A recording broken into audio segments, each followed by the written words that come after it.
Marie-Violaine Vanoyec, bonjour. Bonjour. Vous êtes auteur de ce livre, je le disais, il est de cadeau pour les fêtes de fin d'année. Évidemment, on se pose plein de questions sur Nefertiti, ou les téléspectateurs s'en posent peut-être. Il y a plein de réponses, évidemment. Vous êtes auteur, vous avez écrit une centaine de livres, et le petit dernier, Nefertiti, que l'on présente aujourd'hui. Pourquoi cette passion sur l'Égypte depuis des années? Alors en fait, ça vient d'une passion que j'avais pour la Grèce antique, qui m'a été communiquée par une vieille dame que j'ai rencontrée à l'âge de 10 ans et qui m'a parlé avec tellement d'amour de sa passion des lettres antiques que je crois elle m'a transmis immédiatement le virus. Et de la Grèce, je suis passée à l'Égypte puisque la 18e dynastie, la plus grande dynastie égyptienne, eh bien, était une période où en Grèce il se passait également beaucoup de choses qu'on a appelées l'époque mycénienne en Grèce. Voilà. Et Nefertiti fait partie de cette 18e dynastie magique. Alors justement, on peut se poser plein de questions sur Nefertiti pour les téléspectateurs, les téléspectatrices, un petit cours d'histoire.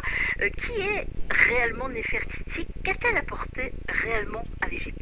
Alors, déjà, il n'existe pas de livre d'histoire sur Nefertiti tenant compte des dernières découvertes. C'est extrêmement compliqué de reconstituer sa vie. Alors, c'est une femme qui a créé des modes, on en revient aux modes, puisqu'elle a lancé le fourreau, elle a lancé les tenues transparentes également, elle a lancé la coupe très courte, alors que jusque-là les Égyptiennes avaient souvent des perruques extrêmement longues. Donc c'est une influenceuse de son époque, exactement. Mais exactement. Et j'allais dire qu'elle est restée un petit peu dans... Voilà, c'est important. Alors précieuse peut-être pas, mais très innovatrice et très moderne. Moderne. Et du coup, elle détonnait par rapport aux autres femmes qui ont souvent adopté évidemment ces tenues puisque c'était la grande épouse royale, c'était donc l'épouse du pharaon. Voilà. Et Nefertiti, on a commencé à la découvrir il y a peu de temps, c'était à la fin du XVIIIe siècle, début XIXe siècle, où on a effectivement retrouvé des vestiges d'une cité qu'elle aurait créée avec son époux en Moyenne-Égypte. Mais jusque-là, on n'avait jamais entendu parler de cette dame qui avait été rayée des listes pharaoniques avec son mari. Bon, voilà, il y a plein de renseignements sur Nefertiti, évidemment. Il y a les croyances aussi de Nefertiti. Et oui, parce qu'elle adorait le dieu Aton, le dieu soleil. Bon, tout le monde a toujours adoré le dieu soleil, qui est signe de régénérescence. Bon.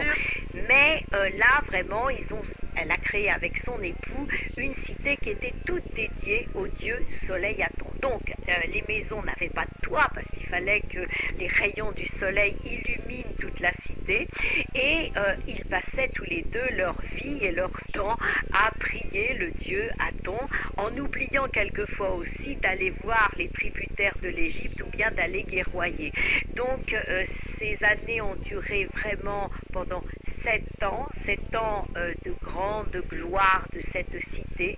Et après, eh bien, on est revenu à d'anciennes croyances et à des croyances polythéistes, puisque les Égyptiens adoraient plusieurs dieux, évidemment. Elle était très positive.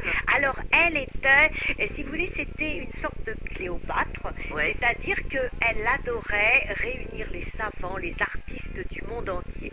Il faut vous imaginer donc une ville où il y avait tous les gens connus qui débarquaient. Elle adorait les people de l'époque et donc elle les réunissait dans des salons et elle était très cultivée. Elle connaissait plusieurs langues et donc elle brillait beaucoup plus par son intelligence et son savoir que par sa beauté pure. Parce que tout le monde connaît Nefertiti.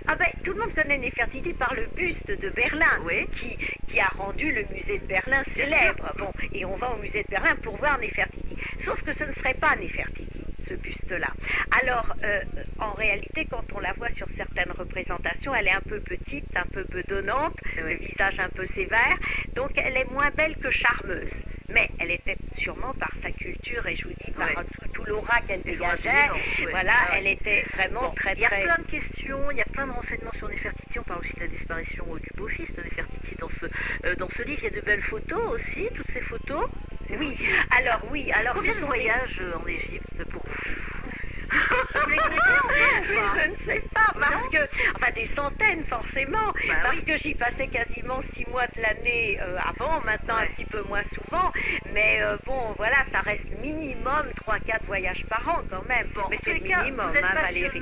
quand on vous écoute et on pourra aller vous rencontrer, le public pourra aller vous rencontrer samedi chez Cultura pour des dédicaces pour votre livre. Voilà, vous aurez en plus des dédicaces sur le livre. Donc c'est le 21 décembre, c'est samedi. C'est à partir de quelle heure? À partir de midi, et j'aurai une grande joie de retrouver tous mes lecteurs qui me posent justement plein de questions sur les dernières découvertes. Alors c'est à côté de Reims, c'est à Cormontreuil. Oui, c'est à Cormontreuil. Voilà, à côté de Reims, dans la Marne. Et puis, vous préparez un autre livre, alors là, cette fois-ci, sur les premiers Jeux Olympiques. Oui, il est fait, hein. Il sortira il n'est pas sorti encore, voilà, exactement. Il sortira l'année prochaine pour l'année olympique 2020, bien sûr, voilà. Et ce sont les premiers Jeux Olympiques. Et c'est un livre de référence aussi parce qu'il sera abondamment illustré, plus de 250 illustrations, et je l'ai voulu complet sur les premiers Jeux Olympiques. En fait, bon, maintenant, je fais en sorte d'attendre, pour Nefertiti, j'ai attendu 10 ans avant de le publier, pour être sûre de savoir tout sur le personnage ou sur la période. Et j'ai fait pareil pour les premiers Jeux. En fait. Vous êtes une spécialiste de l'Antiquité de l'Égypte, connue, reconnue évidemment partout en France, beaucoup de conférences, vous êtes invitée sur beaucoup de plateaux de télé, un petit peu partout aussi à l'étranger. Et il y a une statue que l'on va pouvoir découvrir, une statue de vous qui sera positionnée à Paris à partir de 2020, de janvier, je crois. Bah écoutez, c'est simple, elle est faite. Ouais. Bon, c'est très curieux d'ailleurs parce que bon, quand on voit une statue de soi-même, on se reconnaît pas forcément. Enfin, elle est faite, elle est terminée. Ouais. Et là, ils sont en train de faire le socle. Voilà. Donc je pense, à quelques jours, oui, elle va être élevée dans quelques jours. Bon. Ça fait curieux. C'est-à-dire qu'on est très honoré. Excusez-moi, on est très honoré, mais en même temps, on se dit qu'on a l'impression qu'on est déjà mort. Voilà. Donc, et alors, j'arrive sur ça justement, où 3 musées consacrés à votre œuvre, à votre vie, sont déjà prêts, sont déjà organisés. Il y en a 2 dans la région parisienne, 1 dans le Var, mais qui ouvriront après votre décès. Bah oui, parce que je ne voulais pas qu'on les ouvre avant mon décès, et puis en plus, le plus tard possible. Voilà, et en plus, je vais vous dire aussi autre chose, c'est qu'ils tiendront compte de mes dernières découvertes et de mes travaux, et donc forcément, voilà. Mais les malles sont prêtes avec les années de travaux, etc. Oui. C'est très curieux, le plus tard possible. Oui, c'est très curieux tout ça.